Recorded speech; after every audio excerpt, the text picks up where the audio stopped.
Hello everyone and welcome back. In today's video, I'm going to show you how to change the FPS setting in OBS Studio step by step.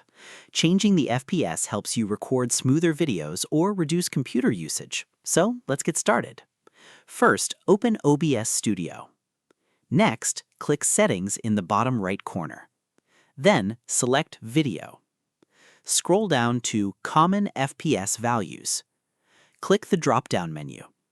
Choose the FPS you want, such as 30 FPS or 60 FPS. Next, click Apply. Then click OK. Your new FPS setting is now saved. You can now start recording or streaming with the new FPS. And that's it. You've successfully changed the FPS setting in OBS Studio. Thanks for watching this video. If you found this tutorial helpful, don't forget to like, subscribe, and turn on notifications for more OBS Studio tutorials and tips. See you in the next video.